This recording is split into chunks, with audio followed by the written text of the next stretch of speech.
Hey you boy, what is up mga kadali? So ayan, dito tayo sa may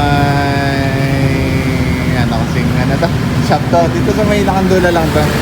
Yan, kung saan ako lagi nagpapalay kadali.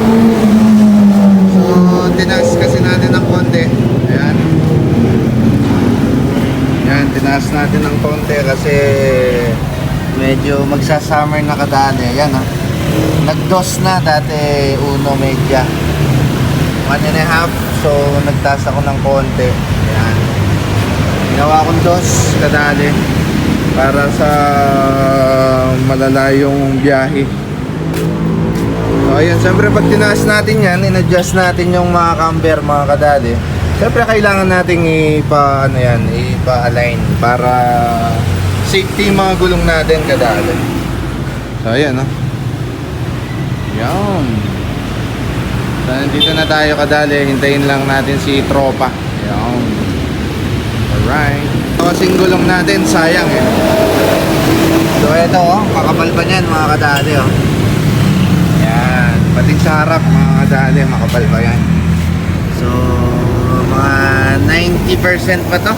Mga 95 pa yan mga kadali. Pati doon sa loob. So, parang hindi masayang yung gulong natin kadali. Pa-align natin. Kapag binaba nyo tsaka tinaas nyo kadali, syempre kailangan nating pa-align. Yo! Mga kadali, ayan o. Yan. So tinaas natin ng konti dito. Naga 1 inch tayo na lowering block. Tapos dito nagtaas tayo ng 1 inch. Nagbawas tayo ng half inch dito, ayan. So sumayad yan mga kadali.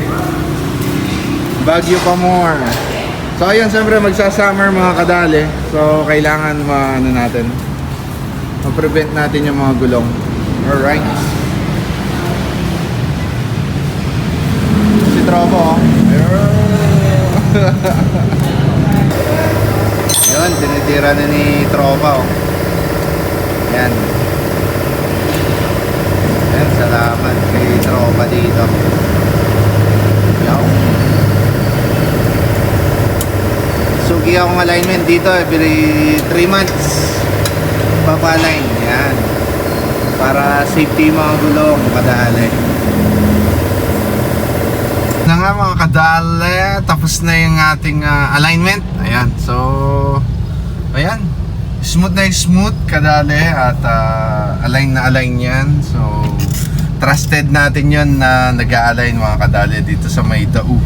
So, ayan mga kadali, that's my update for today. Yun nga. So, ang aking advice lang mga kadali, maglo-lowered kayo. Tapos, ibabalik nyo sa itataas nyo.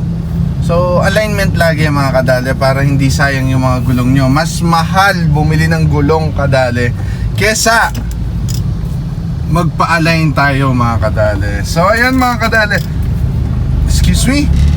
So ayan mga kadali, this is our video for today mga kadali. I hope meron akong natulungan sa mga tropa dyan at sa mga van owners, sa mga kahit hindi van, mga kotse owners, mga sedan, SUV mga kadali. So ayan, thank you very much for watching. This is your boy Kimpoy Dale, Mr. Worldwide Dale. Ride safe sa inyong lahat mga kadali at God bless.